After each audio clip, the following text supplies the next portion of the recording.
Hello, welcome to another new episode of സെലൂസ് frame. അപ്പോൾ ഇന്ന് നമ്മൾ പോകാൻ പോകുന്ന അമിതലി മാഷെ ഇന്ന് പോകാൻ പോകുന്ന സ്ഥലത്തിനെ പറ്റി ഒരു വിവരണം കൊടുക്കും. ഇന്ന് നമ്മൾ ഫയൂമിലേക്കാണ് ആദ്യത്തെ യാത്ര. ഫയൂം എന്ന് പറയുന്നത് സഹാറ ഡെസേർട്ടിലെ ഒരു മനോഹരമായ ഒയാസിസ് ആണ്. നമുക്കറിയാം, ഇരുപ്പച്ചകൾ എന്ന് പറയുന്നത് ഡെസേർട്ടിനെ സംബന്ധിച്ചിടത്തോളം അതിൻ്റെ ഹൃദയമായിട്ട് കണക്കാക്കാം. അപ്പോൾ ഇവിടെ ഒരു ലേക്കുണ്ട്, പിന്നെ നല്ല ഗ്രാമീണ അന്തരീക്ഷമാണ്, കൃഷിയിടങ്ങളുണ്ട്, ഗ്രാമത്തിലെ മനുഷ്യരായിട്ട് സഹവസിക്കാം. ഒപ്പം തന്നെ കൈറോയോട് ചേർന്ന് നിൽക്കുന്ന ഒരു ഗ്രാമം എന്ന നിലയിൽ നഗരവുമായിട്ടുള്ള റിലേഷൻസ് കൊണ്ട് നമുക്ക് കുറേ പുതിയ കാര്യങ്ങൾ പഠിക്കാനും പറ്റും. അപ്പം അങ്ങനെയുള്ളൊരു മനോഹരമായൊരു സ്ഥലത്തേക്കാണ് നമ്മൾ ഇന്നത്തെ യാത്ര. അതെ, അപ്പോൾ ഈ ഒരു സ്ഥലം സജസ്റ്റ് ചെയ്തത് നമ്മൾ മാഷ് തന്നെയാണ്. അപ്പോൾ എന്തായാലും നമ്മളിപ്പോൾ എല്ലാവരും വണ്ടി കയറി ഇപ്പം പോവുകയാണ്. ഇനിയിപ്പോൾ അവിടെ എത്തിയിട്ടുള്ള കാഴ്ചകൾ കാണിക്കുന്നത്. ഓക്കെ.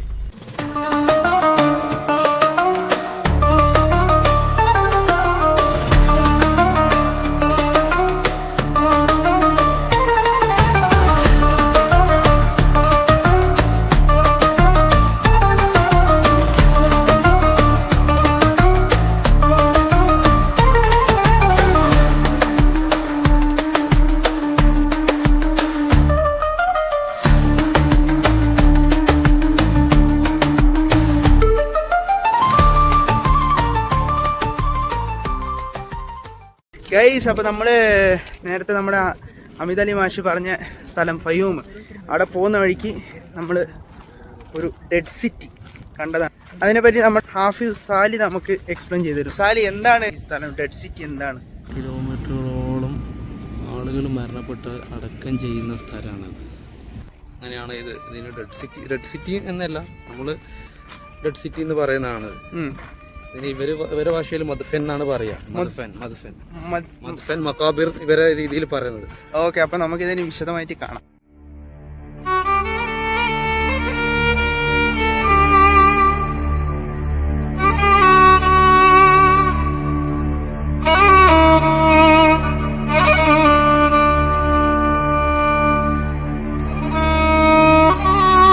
ഈ മദ്ഫിന്റെ ഉള്ളിലുള്ള കാഴ്ചയാണ് കേട്ടോ നിങ്ങൾ ഈ കാണുന്നത്.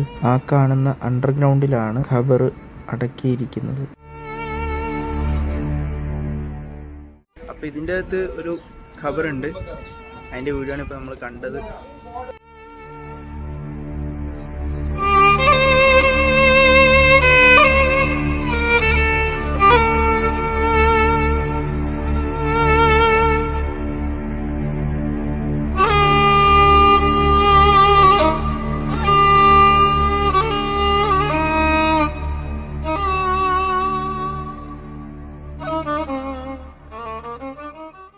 ഇതാണ് ഇവിടുത്തെ ശ്മശാനം. നമ്മൾ മദ്ഫൻ എന്നാണ് പറയാ. പിന്നെ മക്ബറകൾ, ഓരോ കുടുംബത്തിന് ഓരോ മക്ബറയാണ്. നമ്മുടെ നാട്ടിലെ പോലെ ഒരു ഷെയ്ഖിനൊരു മക്ബറ എന്നുള്ളതല്ല, ഇവിടുത്തെ കോമൺ ജനങ്ങൾക്ക് തന്നെ അവരുടെ മയ്യത്ത് കൊണ്ടുവെക്കാനുള്ള ഒരു ഏരിയ ആണ് അത്. ഈ മക്ബറ മോഡലിൽ ഓരോ കുടുംബത്തിനും. പക്ഷെ ഇത് കാണാൻ ഒരു കോട്ടലം പോലെ അല്ലേ, വല്ലാത്തൊരു സ്റ്റൈൽ അല്ലേ, വലുപ്പത്തിലുണ്ട്. ഇത്രയും ദൂരത്തില് ഇത് വലിയൊരു കാര്യം തന്നെ അല്ലേ. എന്തായാലും പിന്നെ വ്യത്യസ്തമായ രീതിയിൽ നമുക്കറിയാം, ലോകത്തിന്റെ വിവിധ ഭാഗങ്ങളിൽ ആളുകളുടെ കൾച്ചറുകൾ വ്യത്യസ്തമാണ്. ഇത് ഈജിപ്തിലെ ആളുകൾ പ്രത്യേകിച്ച് അവരുടെ ശ്മശാനങ്ങൾ ഇങ്ങനെ നഗരമധ്യത്തിൽ നിന്ന് മാറി നിന്നുകൊണ്ട് മരുഭൂമിയിൽ ഒരുക്കിയിരിക്കുന്ന വിശാലമായ കാഴ്ചയാണ് ഇവിടെ കാണുന്നത്. നൂറുകണക്കിന് കെട്ടിടങ്ങളാണ് ഇവിടെ നിർമ്മിച്ചിരിക്കുന്നത്. പ്രത്യേകിച്ച് ഡെസേർട്ട് സ്റ്റോണുകൾ ഉപയോഗിച്ചാണ് നിർമ്മിച്ചിരിക്കുന്നത്. എന്ത് തോന്നുന്നു ഇത് കണ്ടിട്ട്? ശ്മശാനങ്ങളും മനുഷ്യനും തമ്മിൽ അടുത്ത ബന്ധമുണ്ട്. ശ്മശാനങ്ങളിലാണ് ചരിത്രം ഉറങ്ങിക്കിടക്കുന്നതെന്ന് പറയാറുണ്ട്. കേരളത്തിലാണെങ്കിൽ മുനിയറകളുണ്ട്, റോക്കറ്റ് ചാമ്പേഴ്സുകളുണ്ട്, കുടക്കല്ലുണ്ട്, തൊപ്പിക്കല്ലുണ്ട്. പലതരത്തിലുള്ള രീതിയിലാണ് പഴയ കാലത്ത് നമ്മൾ ശ്മശാനങ്ങളെ കണ്ടത്. അപ്പോൾ കേരളത്തിൽ മുസ്ലിം ഖബർസ്ഥാനുകളാണെങ്കിൽ കുറേ ചെടികളൊക്കെ വെച്ച് അങ്ങനെ ചെറിയ സ്റ്റോൺസ് ഒക്കെ വെച്ച് അങ്ങനെയാണ് അതിനെ കാണിക്കുന്നത്. ഹിറ്റ്സുകളുണ്ടാവും. പക്ഷെ ഇവരങ്ങനെയല്ല, ഇവര് നാഗരികതകൾ ഉണ്ടാക്കിയവരാണല്ലോ. അപ്പൊ ഒരു നഗരം തന്നെയാണ് അവരുടെ ശ്മശാനങ്ങൾ. ഒരു കൊട്ടാരം പോലെ അല്ലെ, ഓരോ വീട് വെച്ച പോലെ ഉണ്ടല്ലേ. ഇപ്പൊ നമ്മള് തിരിച്ച് വണ്ടിയിലോട്ട് കയറുകയാണ്. എന്നിട്ട് നമ്മുടെ ലക്ഷ്യസ്ഥാനത്തേക്ക് നമ്മള് പോവാണ്. ഇവിടുന്ന് അങ്ങോട്ട് നമ്മുടെ ഫയൂമിന്റെ ഗ്രാമം തുടങ്ങുകയാണ്. എന്നെ ഏറ്റവും കൂടുതൽ അത്ഭുതപ്പെടുത്തിയത് നമ്മുടെ നാട്ടിലെ ഓട്ടോറിക്ഷകൾ ഇവിടെ കാണാനിടയായി. ഇവിടുത്തെ ജനങ്ങൾ അതിലും യാത്ര ചെയ്യുന്നുണ്ട്. ഇവരുടെ മെയിൻ വരുമാന മാർഗം കൃഷിയാണ്. പലയിടങ്ങളിലായും നമുക്ക് ഫാമുകൾ കാണാൻ പറ്റും.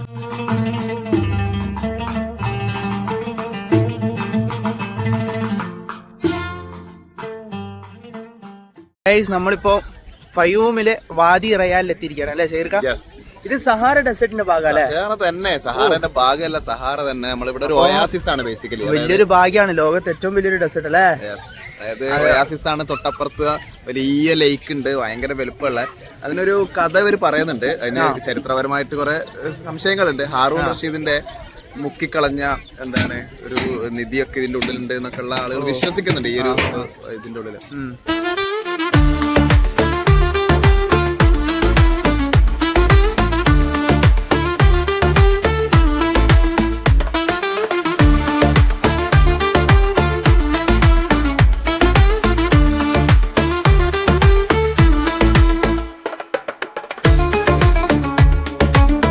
ഇവിടെ കുറേ സൊവനീഴ്സ് കാര്യങ്ങൾ ഒക്കെ വിൽക്കുന്നുണ്ട്.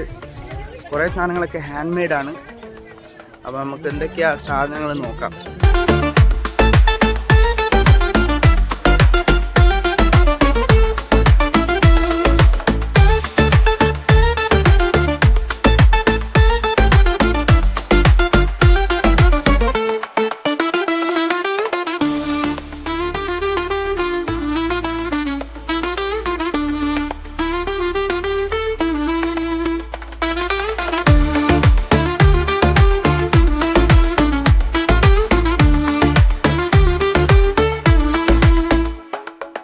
ഇപ്പോൾ ഒരു ഡബ്രുക്ക മുട്ടുന്ന കണ്ടില്ലേ, അതിവർ ഹാൻഡ് മെയ്ഡ് ചെയ്തതാണ്. നമ്മുടെ സാലി വിലപേശുന്ന കാഴ്ചകളാണ് നിങ്ങൾ കണ്ടത്. അങ്ങനെ അത് വിലപേശി അത് നമ്മൾ മേടിച്ചു. അങ്ങനെ നമ്മൾ ഒമാൻ്റെ 500 പൈസക്ക് നമ്മളിത് മേടിച്ചിട്ടോ. വലിയൊരു കിട്ടലാണ് കിട്ടിയത്. നല്ല അടിപൊളി സാധനമാണ്. ഇനിയിപ്പോൾ അതുകൊണ്ടുള്ള കുറച്ച് എന്താ പറയുക പാട്ടുകളൊക്കെ നമുക്ക് കേൾക്കാം.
എന്താ സംഭവം?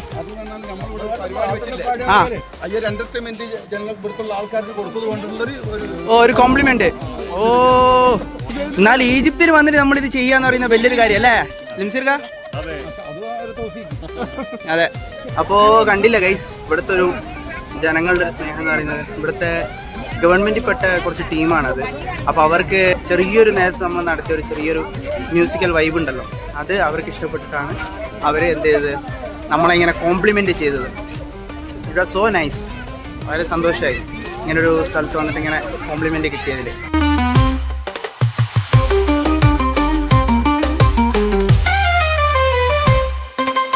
മരുഭൂമിയിലെ വെള്ളച്ചാട്ടവും പച്ചപ്പും എത്ര മനോഹരമായ കാഴ്ചകളാണ് നമ്മൾ ഈ കാണുന്നത്.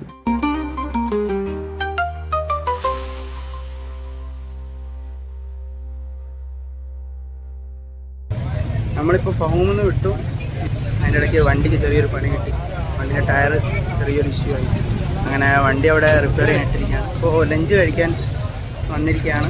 അങ്ങനെ ഇവിടുത്തെ ഒരു ടൗണിലെത്തിയിരിക്കുകയാണ്. ടൗൺ വെച്ചാൽ നമ്മളെ നോർത്ത് ഇന്ത്യയിലും പോലെ ഉണ്ട് കാണാൻ.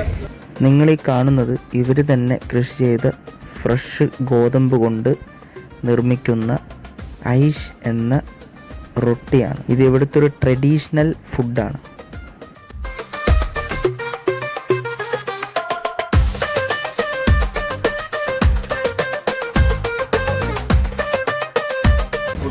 വന്നിട്ടുണ്ട്.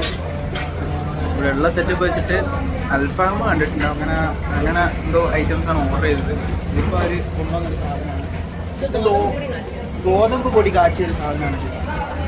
എന്താണെന്നറിയില്ല, സ്പെഷ്യൽ സാധനം. ഇത് ഒരു ടൈപ്പ് റൈസ് ആയിരുന്നു. വിഷപ്പുണ്ട് ഇതങ്ങ് കഴിച്ച്. ഇതാണ് ചിക്കൻ.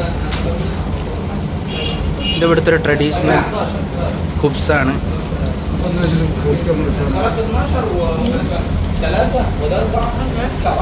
അങ്ങനെ ഇപ്പോൾ നമ്മൾ ഫുഡ് കഴിച്ച് കഴിഞ്ഞു. ഫുഡ് എന്ന് വെച്ചാൽ ആദ്യം കുറച്ച് റൈസ് കിട്ടി.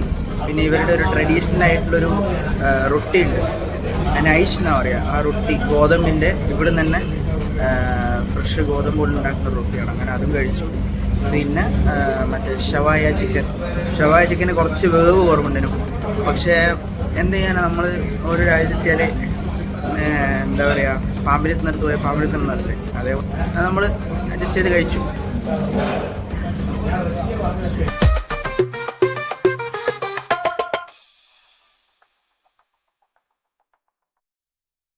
അപ്പോൾ ഗൈസ്, ഇന്നത്തെ വീഡിയോ നമ്മൾ വൈൻഡ് അപ്പ് ചെയ്യാൻ സമയമായിരിക്കുകയാണ്. ഭയങ്കര ടയേർഡാണ് ഇന്നത്തെ യാത്രയ്ക്ക് ശേഷം. ഇന്ന് നമ്മൾ നേരത്തെ കണ്ട പോലെ കബറിടം ഒക്കെ കാണാനും ഫൗം എന്നുള്ള സ്ഥലത്തും പിന്നെ നമ്മൾ കുറച്ച് പാട്ട് പരിപാടിയും എല്ലാം നടത്തി വാദി റയാനിൽ പോയിട്ട്. അപ്പം എല്ലാവർക്കും ഇഷ്ടപ്പെട്ടെന്ന് വിചാരിക്കുന്നു. അപ്പോൾ ഇന്ന് ഭയങ്കര ടയേർഡാണ്. ഇനിയിപ്പം ഡിന്നർ കാര്യങ്ങൾ അതിനൊക്കെയുള്ള പരിപാടി നോക്കണം. ഇനി അടുത്ത എപ്പിസോഡായിട്ട് കാണുന്നവരേക്കും ഗുഡ് ബൈ.